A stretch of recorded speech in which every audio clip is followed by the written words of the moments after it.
I'm considered a diasporan, as in someone who came from the diaspora and has relocated, there can be this line of division, like us versus them, which is very infuriating for me, because Sierra Leoneans who have never left Sierra Leone, like born and raised, they have this, not all of course, but they have this perception that diasporans feel like they're either their best. There's this inferiority / superiority complex, and it comes from both ends, so both ends point fingers at each other. But having worked with both diasporans and day-to-day Sierra Leoneans, it's a matter of perception.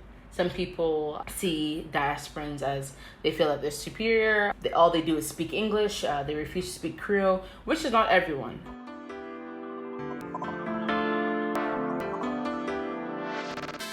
Hey everyone, welcome back to Flourish in the Foreign, the podcast that elevates and affirms the voices and stories of Black women living and thriving abroad, while also exploring living abroad as a pathway to wellness. Yes, welcome back to the podcast. If you're new, hey, thanks for checking it out. And if you've been here for a while, hey, thanks for sticking around. Appreciate you. I'm your host, Christine Job, a Black American expat currently living in Barcelona, Spain. I am a business strategist that helps Black women and women of color leverage their talents and their skills into viable and sustainable online businesses. Businesses that leave them professionally fulfilled, but also financially abundant, so that they can pursue thriving lives abroad. Why? I strongly believe that entrepreneurship is a pathway to self-actualization, and I strongly believe that living abroad really is a pathway to wellness, holistic wellness. We're talking about financial, professional, emotional, mental, physical, all the wellnesses. And so that is what I help Black women and women of color do. Take their amazingness, put it out to their target market, and use that business as foundation of their financial wellness. And like I said, I am also the host, creator, producer, editor, and everythinger of this here podcast. So Flourish in the Foreign is a labor of love, but labor nonetheless. And that is why I ask all of you to please support this here podcast. You can support the podcast by becoming a Patreon subscriber at www.patreon.com/flourishforeign. On Patreon, I actually have within our community a lot of really interesting and pertinent articles that come out about living and moving abroad. Shout out to Adrian, who just became our latest Patreon subscriber. Appreciate you. Thank you very much. You can also support the podcast by Cash Apping the podcast. Yes, you can Cash App Flourish in the Foreign at $Flourish Foreign. Cash App is great if you're not really ready to make a monthly commitment. You can just tip the podcast. If you'd like to contribute to the upgrade of the equipment of this here podcast, there's some things we need: a new podcasting laptop, a new mic. There's a couple things we need to make this thing go. If you're interested in contributing that way, you can go to the Flourish in the Foreign Amazon wish list, which is at www.flourishintheforeign.com/support. And you can purchase an item off the Flourish in the Foreign wish list to help upgrade this here podcast. Yes, you can. And I appreciate y'all. Be sure you're following the podcast Flourish in the Foreign on Instagram at Flourish Foreign, Twitter at Flourish Foreign, Facebook at Flourish Foreign. If you haven't checked out the Instagram lives, you are missing out. There's so much great content with past podcast guests on the Instagram lives. For example, the latest Instagram live I did with Amanda Bates of the Black Expat and the Global Chatter podcast. We had such an interesting conversation. We talked about her experience being a third culture kid. We talked about Black identity across the diaspora. We talked about the Bali situation with the two American women who are living in Bali. We talked in depth and I think pretty nuanced about that situation. And we talked about dating abroad. We had a really good kiki. It was a really great conversation. Shout out to Amanda. And as I said before, Amanda has not only the amazing platform, The Black Expat, but she also has an amazing podcast called The Global Chatter. And so The Global Chatter takes a deep dive on conversations surrounding international mobility, race, career, and more, especially as it relates to Black and brown people. It is hosted by Amanda Bates, founder of The Black Expat. Come for the commentary, stay for the laughs. The podcast is available wherever you get your podcast. Yes, so check out the Global Chatter podcast. Amanda is wonderful and her podcast is dope. All right, I have given you so many different ways to support this here podcast and to support a fellow Black woman podcaster. So I hope that you have chosen at least one way to support today. All right, on to the next episode.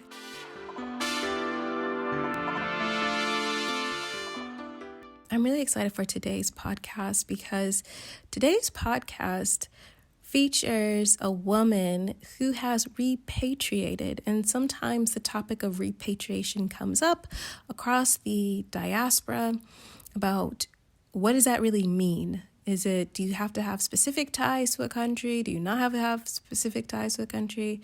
It's a whole conversation. Now, in this episode, Yasmine of the Y Square podcast, she has roots in Sierra Leone, and she talks about why she decided to repatriate to Sierra Leone and how she has built a fantastic life and business in Sierra Leone. But I'm going to let her tell you all about it. I'm Yasmine Ibrahim. I'm 28 and I'm based in Freetown, Sierra Leone, West Africa. I was born and raised in Normal, Illinois, a small town, but a college town where Illinois State University is. I left the States for the first time when I was 5 to live abroad. I lived in South Africa for 4 years. And then in 2001, the war ended. My parents are originally from Sierra Leone. So we moved to Sierra Leone at the ending of 2001. So that was my first time. And I lived here from 2001 to 2003. After which I went back to the States and I completed middle school from 2003 to 2006. Then for the second time, I came back to Sierra Leone in 2006 and did a bit of high school till 2009. And then I finally relocated in 2014. So I've been here now for 6 years. So I grew up fortunate to be exposed to travel. My parents are professors, so their job requires them to travel a lot. And my dad's first international posting was in Cape Town. So we lived there for 4 years. And doing like my primary school there, like grade 1 to grade 3, it was great. I lived in post-apartheid society, so it was great. I personally, as a child, I didn't experience any racism or any post-apartheid discrimination, fortunately, but that doesn't represent the true Black experiences of Black South Africans there. I guess as an expat in that context, I was a bit more shielded from that, being privileged to go to private school and living in Cape Town, which is predominantly white. So my school, by default, was also predominantly white, and not much minorities attended. But after the war, when I relocated to Sierra Leone for the first time, I had a very negative outlook before going to the country because it's like what we feed into the media. I read about like child soldiers and this war and this warlord. I was like, oh my goodness, am I going to this country? And growing up, I had a taste of West Africa. Like I'd been to Senegal, I'd been to Nigeria because both my parents are half Nigerian. So I knew what life was in West Africa and what Sierra Leone would potentially seem like. But I wasn't sure if this was going to be the place for me. But when I came and I was like, oh, it's not like what's portrayed in the media. That was like my first taste of like the misconceptions and the lies that the media feeds you. I was like, okay, this country is nothing like what I've seen on television. Okay. So when I went back to the States and I came back in 2006, our second president, like post-war, so like in the Third Republic now of Sierra Leone, things weren't as good just because the reconstruction of the war was still happening. The war had just ended 4 years ago. Simple things like power and running water was still an issue. And at that point, it's like, oh, I didn't leave the States to come back to Sierra Leone where it seems like it's worse than before. At least when I came back in 2002, 2001, there was power, there was running water, but then it seemed like things had deteriorated. And I was like, I don't know how things will be, as time goes on. But moving forward to 2014, when I came back, and still the same issue of water and power and electricity and Wi-Fi. It just seemed that we as a people, like those of us who are either born and raised abroad and came to Sierra Leone, or even if you've never left Sierra Leone, we all have a patriotic duty to contribute to Sierra Leone. So a third culture kid is an individual who was raised in a culture other than their parents or the culture of their country of nationality. And perhaps they've also lived in different environments just during a significant part of their childhood. And so I asked Yasmine if she considered herself a third culture kid. Oh, absolutely. Yeah. There's never been one point in my life that I feel like, not that I don't belong here, but like, I guess a sense of total inclusion. It's either I look different or I have a different point of view that's not conventional to that context, or I see things differently. So actually, I think being raised in different countries and also traveling to different countries, you have a different lens to offer. I asked Yasmine to tell me about her university experience, what she studied, and how that experience in university led her back to Sierra Leone. I went to go to a private liberal arts college. I'd always been very scared, honestly, to start that next step because I wasn't sure what I wanted to do. In high school, I kind of toyed around the idea with psychology or political science. But when I was going to be a sophomore, I was going to declare French and political science. I wanted to try to double major, but that seemed very overwhelming for me. And I was like, well, let me just take a break. Well, it was a very isolating time because that was almost 10 years ago. And the way mental health is spoken about on social media, it wasn't as normalized back then, just like the natural hair movement. These are things that weren't normalized and I had to go through it myself. Becoming natural at 18, cutting off my permed hair, starting dreadlocks at 19. So mental health was also a journey. I feel like I don't feel like I had to do it alone. But because of the circumstances I found myself in, I felt I had to do it alone. And that was one of those things. It was very isolating. And I wish, of course, looking back in, I wish I would have been more open and spoken about it, but I didn't.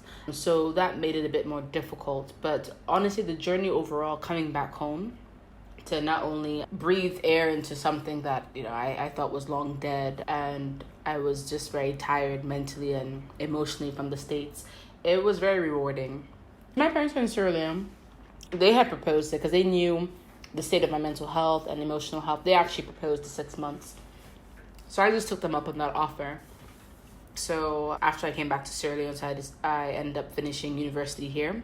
So I just decided to major in French.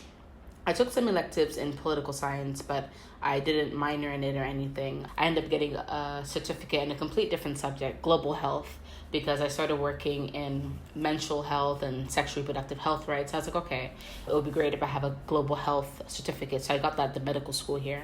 But I ended up majoring in French, and because I was always been good at it, and since at that time I didn't know what it is I wanted to do. At the time, I was thinking of being a translator for the UN. That's all you want.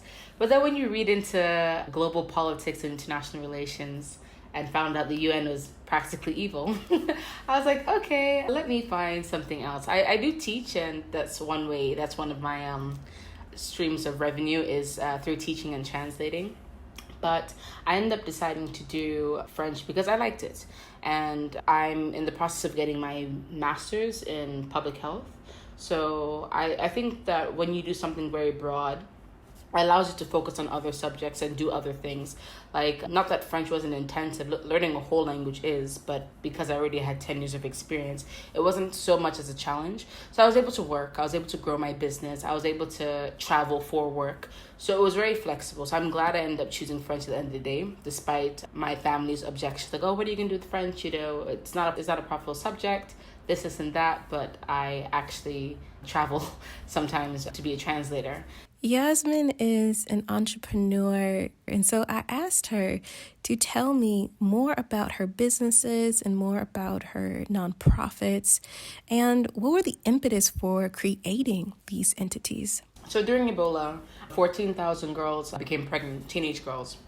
And we already had a teenage pregnancy issue in Sierra Leone. We have a whole national secretariat devoted to teenage pregnancy and HIV/AIDS in Sierra Leone. So this obviously would put us back as a developing nation. So in response to that, I founded Girl Up, which is a UN Foundation campaign that started in the States in 2010. And they aim to promote the health, safety, education, leadership of adolescent girls. But it's quite global. There's over like 60 countries that do it, and Sierra Leone became the 63rd in 2016. So at Girl Up, we focus on adolescent mental health. So basically digital rights. So girls are educated about online harassment, cyberbullying, etc. Just knowing their rights online and how it translates from offline to the digital world. Sexual and gender-based violence, because harmful traditional practices such as female genital mutilation, FGM, and forced and early marriage are still quite an issue in Sierra Leone, in addition to sexual reproductive health rights and menstrual hygiene. So that was my response to Ebola. And working with these girls, honestly, they also have become they not only had a huge impact on me as much as I've had a huge impact on them in terms of exposure and mentoring and stuff like that, but they've also contributed to my journey as a human being. Because a lot of issues that I was sheltered from, I could see it. I worked with these girls who have either been victims of domestic abuse or female genital mutilation, survivors of different harmful traditional practices. So it made me a more empathetic person to know that there are other people who have real issues, as opposed to what I didn't deem as significant.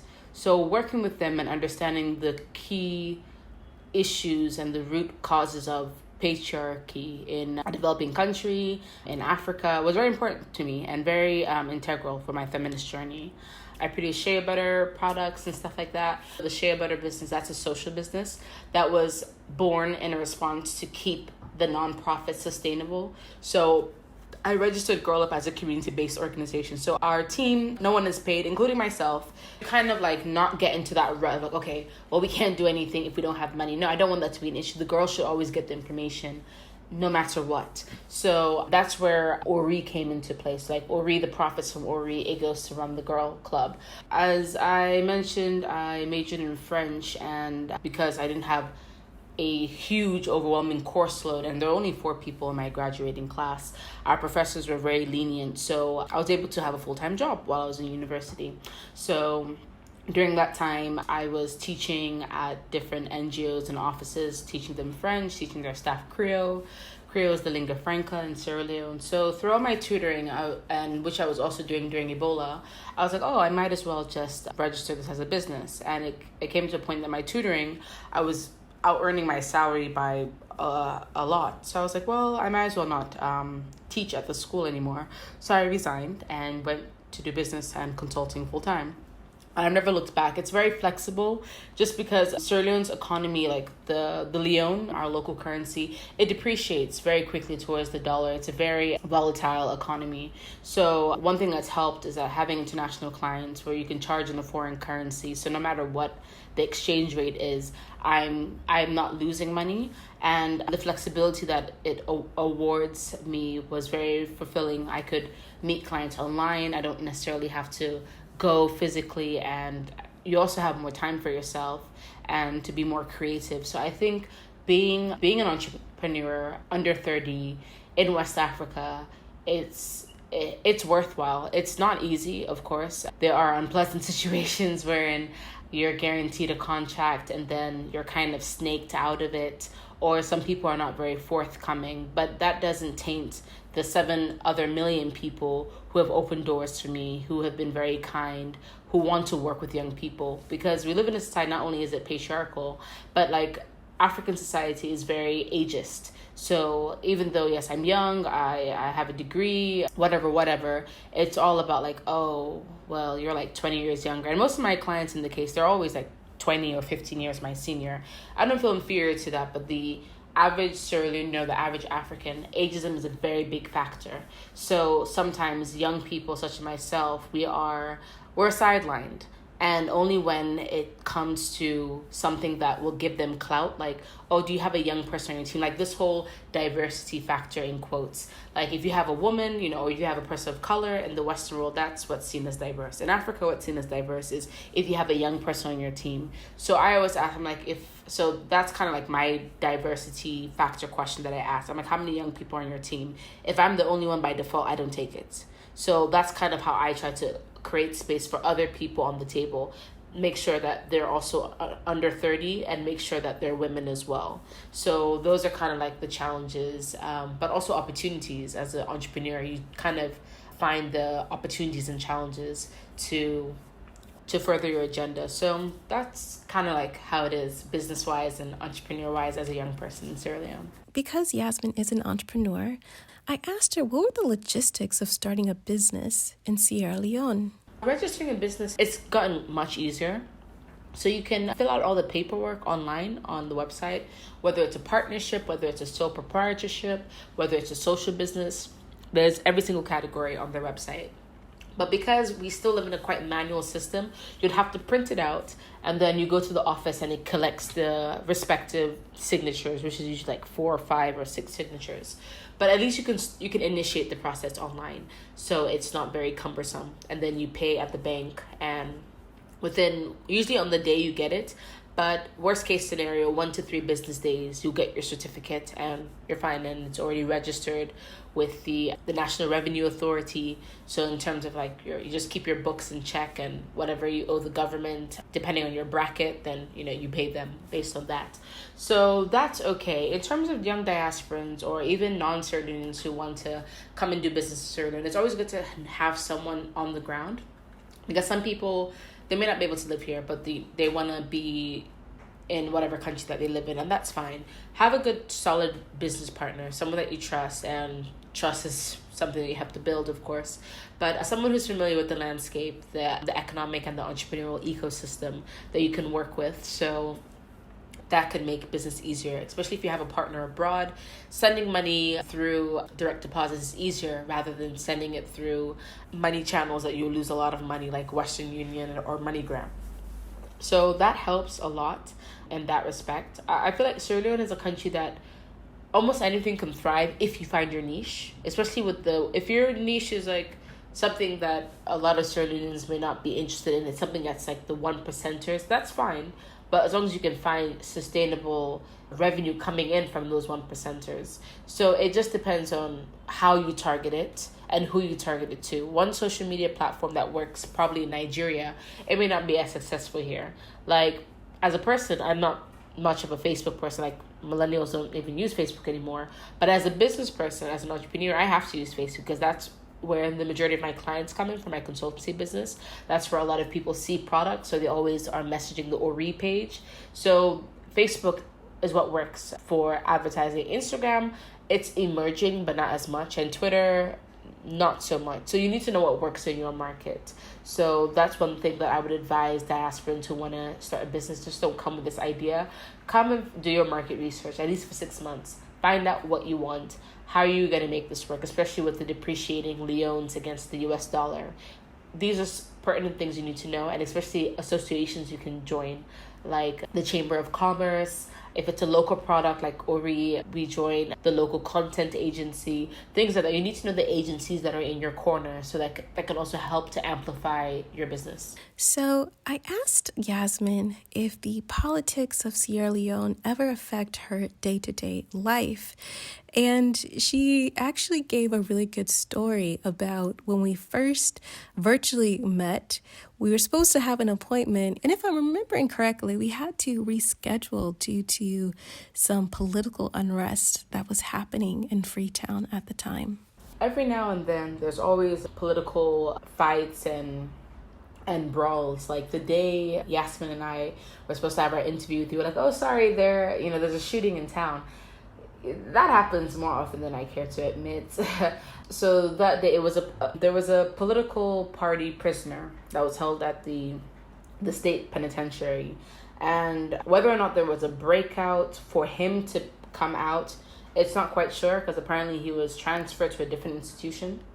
But things like that happen. So like right now, there's a lot of tension between the two. We have a bipartisan system, just like in the United States.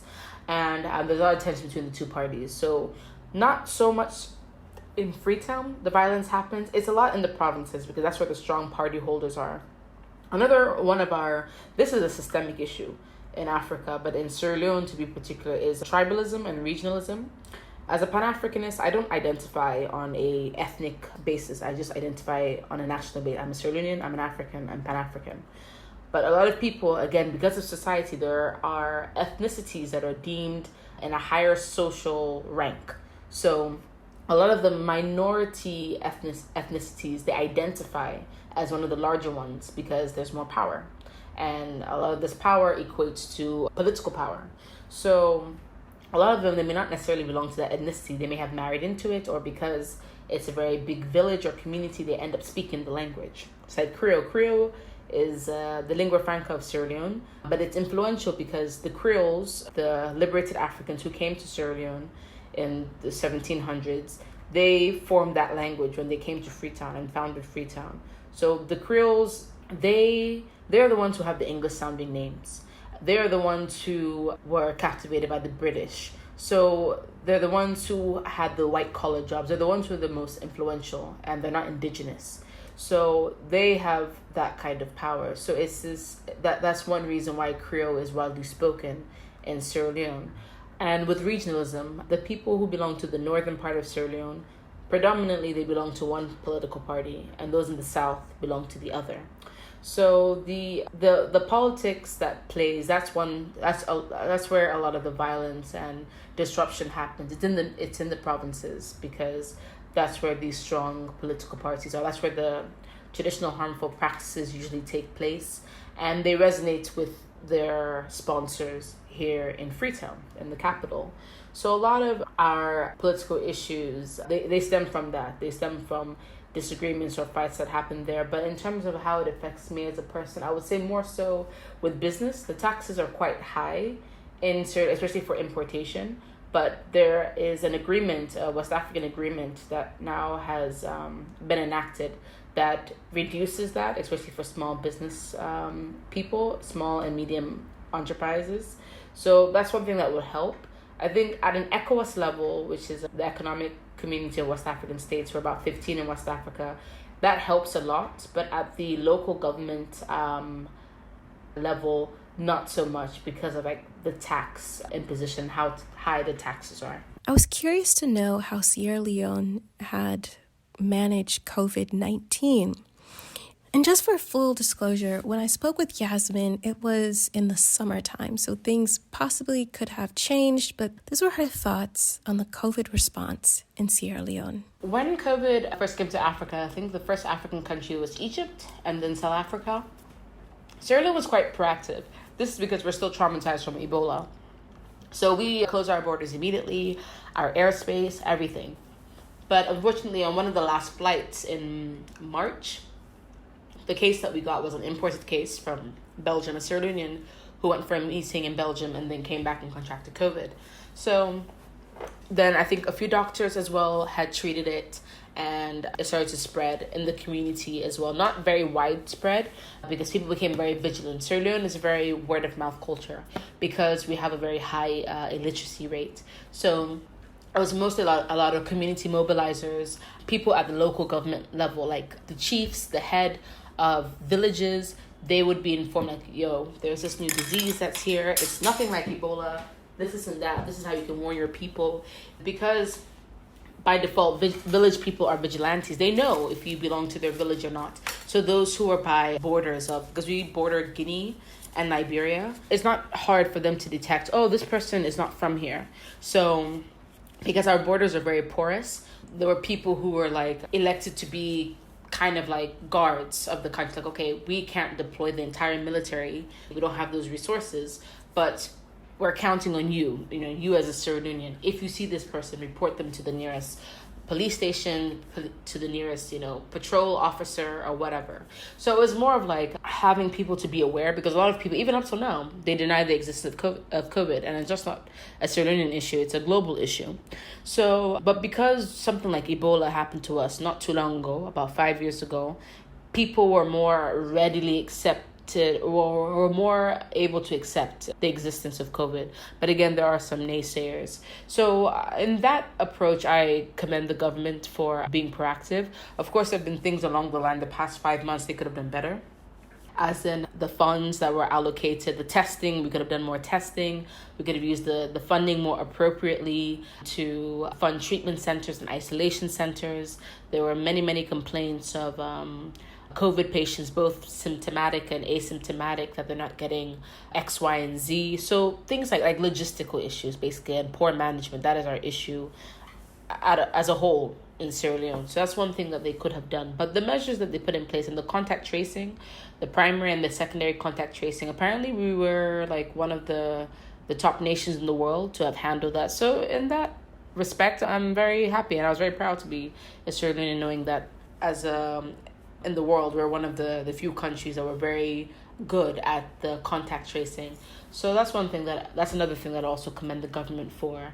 And the sensitization, radio is very popular here, again, because of power issues, and people live in remote parts of this country. Not everyone has access to electricity, so by default, not everyone has access to a smartphone or a television. But every single household, according to a UN study a few years ago, has a radio or has access to a radio. So the radio has been phenomenal in getting the word out and interpreting these messages in all the local languages. So that response has been great. As a person with Girl Up, because our programming means that we have to meet in person, we had to obviously adapt it to fit a COVID setting. So we would mostly do like mental health check-ins and well-being check-ins like every week on our WhatsApp group. We'll meet, because we typically meet once a week, but then we would meet like once a month. And for the executive, I'll meet with them twice a month, so we can continue our programming, especially for the next quarter. So that was one thing. We just had to kind of adapt our programming to fit a COVID context.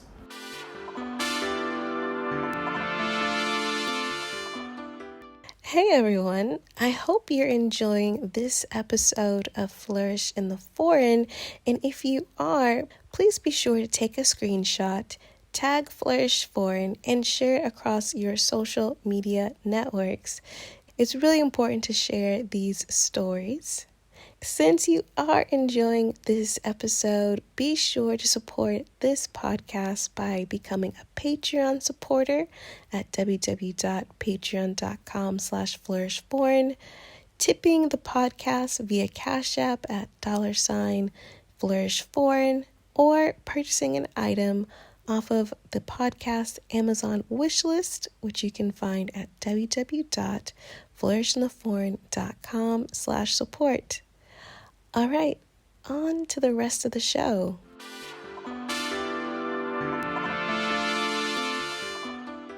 Of course, I had to ask her, because y'all ask me, how is dating in Sierra Leone? It's so funny because we just released an episode on Thursday called Dating in Salon. Salon is just the Creole word that we refer to as Sierra Leone. So yes, in Salon, dating is a struggle for millennials, honestly, because it comes back to the mentality. I'm a feminist, and I'm unapologetically feminist. So a lot of men, even the ones who you think in quotes are young, exposed, and cultured, it intimidates them. The fact that I'm independent, I get my own money, I'm not reliant on anyone.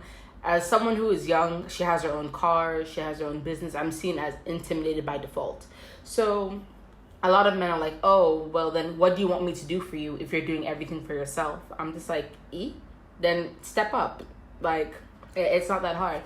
But like for us, I think my role personally was just like people who are forthcoming. Like in Sierra Leone, cheating is very normalized. It's sad to say, especially a country that like has a very dichotomized view of religion. It's either you're Christian or you're Muslim.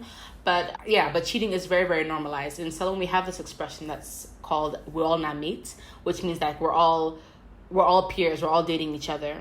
So like you will find out you're dating X is dating Y, and Y and Z are together. So one thing, just like what Will Smith and Jada and August are going through, I kid you not, there are a lot of entanglements in Salon. There are a lot of entanglements. So you just have to be careful who you're getting involved with, because some married men are just so overt and cheeky. Like, you'll be like, oh, are you married? And with their ring on their finger, they're like, yeah, and? I'm like, So, and if you date someone who you know is not married, but then it's always like a story, like, are you single? Well, so and so. It's like, it's not well, so and so. Like, it's either yes or no. Because I'm just a very straightforward person, and I don't mind shooting my shot. I never used to shoot my shot before. Like, I was always that kind of person, like, oh no, the man has to come to me. But I was like, no, if I'm a feminist, like, I need to own my identity. I need to also, like, shoot my shot. And I'm glad I started shooting my shot, because you just kind of cut to the chase. You don't have to worry about all of that. So dating in Salon, it has been a struggle. I've been here for 6 years. It has been a struggle. And I can only say, like, recently I've been able to find, like, someone that has, like, a partner qualities. So that to say, it is not for the faint-hearted. You have to be very patient if you actually want to find someone here, especially if that's important, because maybe you want someone who wants to stay in Salon or stay in Africa, because that's usually the issue. If you find someone like you that's been born and raised abroad, and maybe they come to Sierra Leone on holidays, like, oh no, Sierra Leone is not as developed as I want it to be. I don't want to live here. So we don't have the same beliefs. I don't always want to live in Sierra Leone, but I always want to live in Africa. So for me, that's an issue if you want to stay in the West, because I've left the West 6 years ago. So it's just kind of being patient and yeah, just going through one toad at a time. That's dating in a nutshell in Salon for millennials. I asked Yasmine to discuss if she has experienced any discrimination while living in Sierra Leone, and since she is on the continent, is there racism or colorism in Sierra Leone? My co-host in the podcast that I run, Y Square Pod, we actually talked about this in our episode a few weeks ago called Racism and Discrimination in Sierra Leone. So in Africa in general, we don't have a race problem, and I say this because racism is a systemic issue. It's institutionalized. We do not have that. Of course, in South Africa, that is a different issue because they had apartheid. But in sub-Saharan Africa as a whole, institutional racism is not our issue. It's colorism and discrimination. Africa, I wouldn't say it's a caste system per se, but there is a social hierarchy. So in terms of, like, if you're in Sierra Leone, I'm considered one of the elite. I'm considered the 1%. In the States, I would say I'm middle class. But in Sierra Leone, I'm aware of that privilege that I have. So I'm considered 1%. So you're viewed in a different light than the day-to-day Sierra Leonean. So that's one.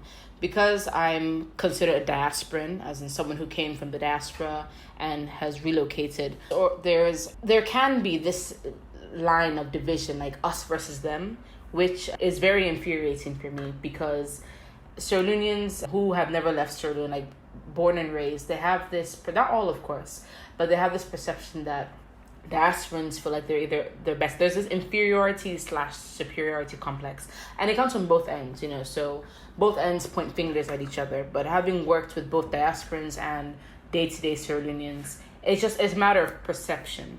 Some people see diasporans as they feel that they're superior. All they do is speak English. They refuse to speak Creole, which is not everyone. But some Sierra Leoneans don't seem to understand that many diasporans, like myself, I didn't know Creole. I always understood Creole because my parents converse. So my parents, they speak Creole fluently and other African languages, but they spoke to my sister and I in English at home.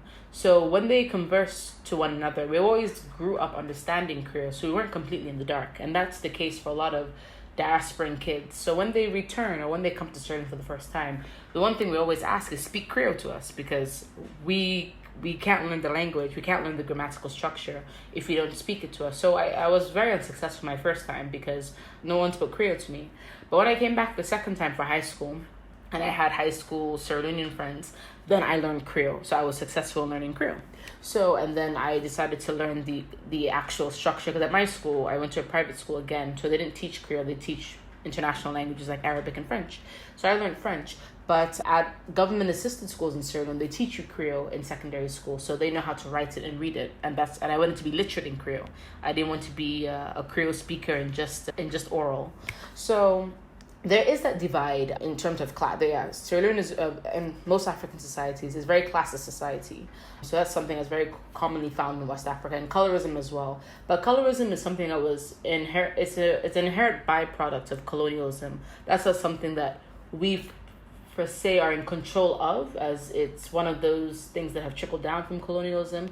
But it is something that we perpetuate. You can hear in everyday conversation, oh, you're too dark, you're too this, you're too that. But if you have money, that supersedes things like color. So for us in Sierra Leone, it's more of a classist issue that we have, and in Africa as a whole, as opposed to institutionalized and systemic racism or discrimination based on the color of your skin. I was curious to know what the cost of living was in Sierra Leone, in particular in Freetown. I would say because Sierra Leone is not a country that gets flights internationally every single day, like we have flights daily, but we don't tend to have direct flights from Europe or the United States. You'd always have to go to a different country briefly and then come to Sierra Leone. So we got like 6 flights a day if we're lucky, 6 to 8 flights. And because the Leone depreciates against the dollar a lot, at least in the past 10 years, it's been depreciating a lot. If you come with foreign currency, pounds, euros, US dollars, you benefit. So, but a lot of things, it seems like money goes really quickly as well. So you just kind of have to pace yourself. Things are definitely relatively cheaper than, of course, the States. And depending on what you're getting, I would say the value also depends. So like if you're getting jewelry or if you're buying drinks or you're going partying, it depends. Some things I would say they're not worth it. Like things you can find in the West, no, for sure, they're definitely inflated here. But things that are locally found, locally made, they're definitely worth it. That's things that you would invest in, probably things that you would prefer anyways. So I'd say in that regard, apart from ticket prices, it depends on that person's lifestyle. But in Freetown, I would say it's the most expensive because it's the capital and it's a very centralized country. So everything is here in the capital. But if you live in the provinces or you work in the provinces, it's very cheap. If only there was internet, honestly, I don't consider myself a city girl. I mostly live in the suburbs of cities or lived in smaller towns. I would love to live in the village if I had great access to internet and electricity and water. Electricity, not so much. I mean, as long as there's electricity a day or every other day, I could live with that per se because we have power banks and we have solar devices now. So that's great to charge your laptop and your phone. And the city things can be expensive, like real estate. Real estate is very expensive. You can find the bargains here and there, but it's quite a hunt. So I'd say, depending on that person's lifestyle, you could have a good vacation and not break the bank, not like going to Spain or going to Nigeria or Ghana, because those countries are relatively more expensive than Sierra Leone. So it would be definitely worth your while, especially since we have a lot of natural beauty and resources in Sierra Leone. So I would say it depends on that person's budget and how that person lives. But generally speaking, it's not as expensive as it would be in the West, and it's not as expensive as other emerging economies in West Africa. I asked Yasmine to provide some advice for those of you who are considering repatriating or returning to the continent. And this is what she had to say. I would say you have to dip your toes in the water. If you're seriously considering coming home, work towards that goal proactively. And when I say that, I mean financially, because you don't know if you might find a job or maybe your business is not taking off as you want it to. Nothing's going to start immediately. Come with at least 6 months worth of finances to sustain you while you try to figure things out. That will give you enough time to know can you live here? Do you understand the culture of business, the entrepreneurial culture, or the job market? Is the job market something that's working for you? Because obviously the standard of living is lower than in the Western world. That would also affect how much you would be earning. So unless you're getting a development or private sector job that will pay you will probably match what you're getting in the West, more than likely you might be taking a pay cut. So think about that as well. But also think about maybe that pay cut is better in comparison to the mental health that you won't be able to get in that country that you're in the West. So you can't just say, okay, I'm going to go because I'm tired. No. You have to plan. So one thing I would say, whatever country it is you're trying to go to in Africa and the global South in general, you need to research that country and at least spend 3 to 6 months there. I would advise 6, but I know everyone's situation is different. At least 3 to 6 months to understand the culture and the people and who you'll be working with. And if that's something that aligns with your goals and your beliefs, then start working towards relocating. But you have to at least stay here for some time to be a better judge of character. As I mentioned previously, Yasmine is a co-host of the Y Squared podcast. And so I asked her to talk more about the podcast and what it's all about. So Y Squared Pod is Yasmine and another Yasmine and I. We found each other on Twitter. The beauty of social media. So we found each other on this thread that was talking about like Black creators and bloggers. So I was like, oh, her name was Yasmine. It's like, oh, she's also from Sierra Leone. So we started messaging. We met March 2018, and then we met in October 2018. I went to the UK, and we met in London. And she was like, yeah, I would love to host a podcast with you. I was like, oh, that sounds great. And I was like, when are you coming? Like, how would we do this? You know, I'm based in Sierra Leone. I have no plans to relocate, let alone to the UK.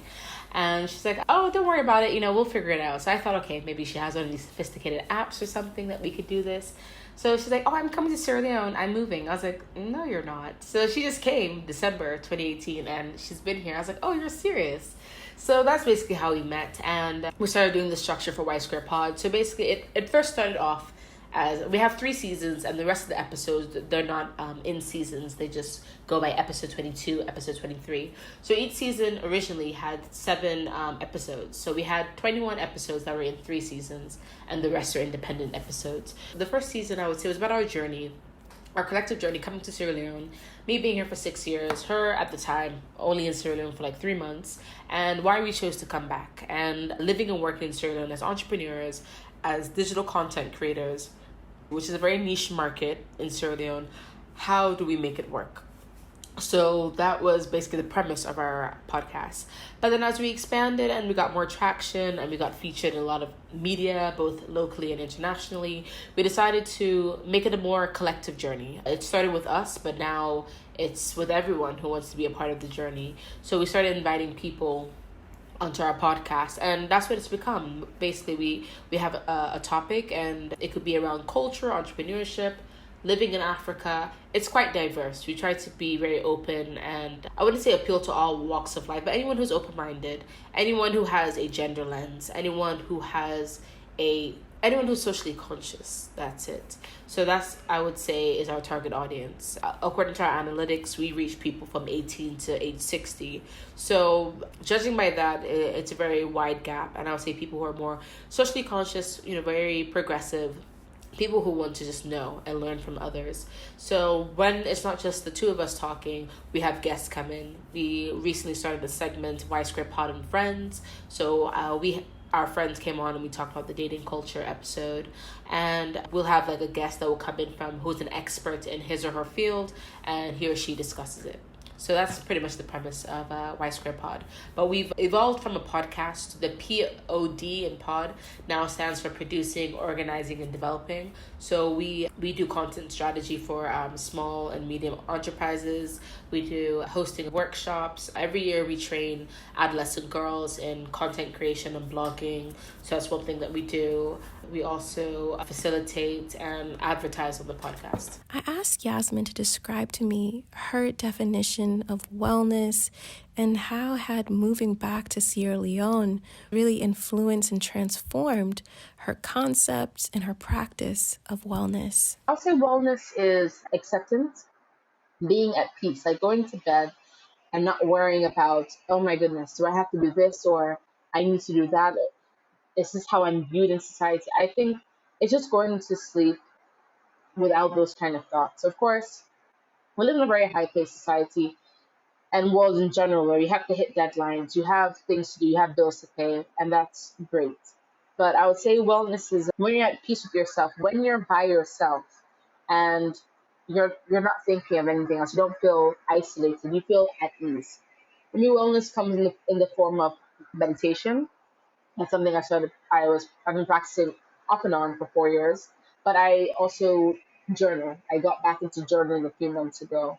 So I think it's just something that is an activity for you and yourself, and you're at ease. You play music, or you get a massage, or you light some incense, whatever that means to you. That is your time to decompress from the world. You're not a worker or an employee or a boss, or you're just a person, just a human being before any of these other added titles. You're not a partner, you're not anything, you're just yourself.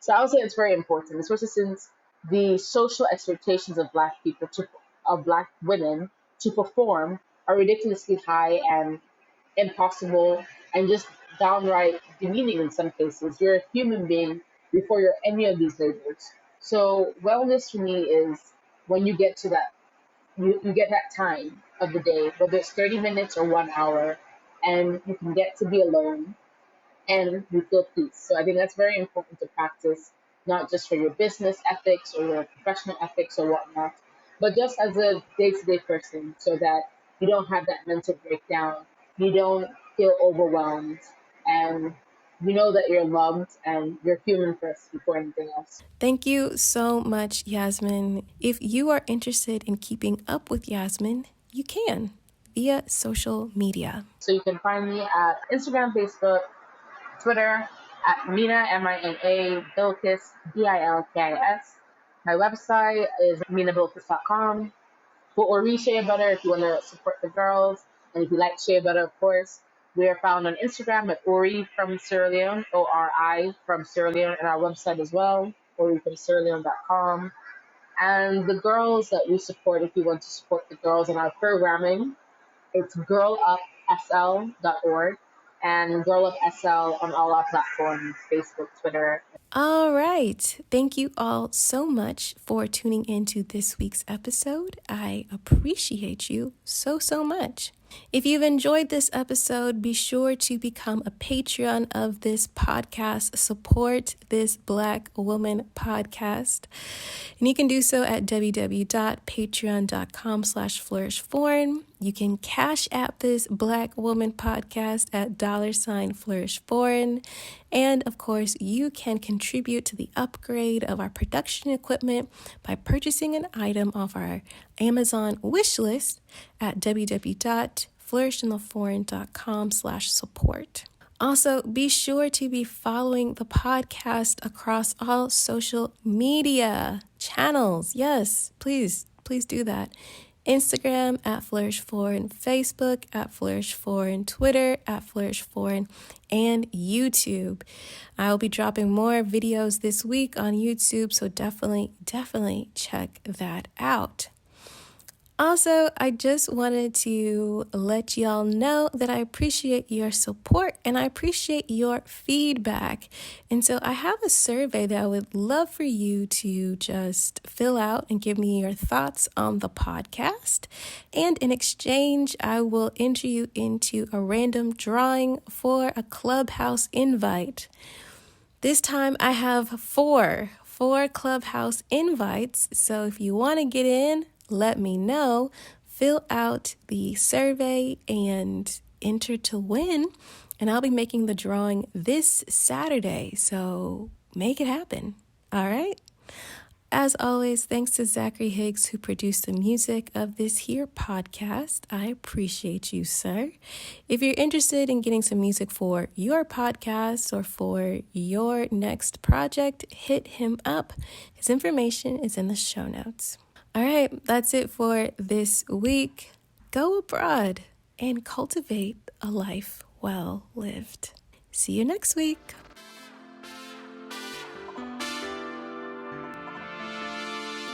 On the next episode of Flourish in the Foreign. But it's interesting because the growth that I've had in this year is unlike anything that I've had in terms of my growth as an artist and as a designer. Almost all of my art projects this semester were about Blackness or Black womanhood or Black culture. These things that I had tried to make paintings about in the US, but it wasn't received the same because of the environment. Here, it's completely different, where people seem to be more open to learning and understanding and empathizing with the kind of statements that I'm making with my art.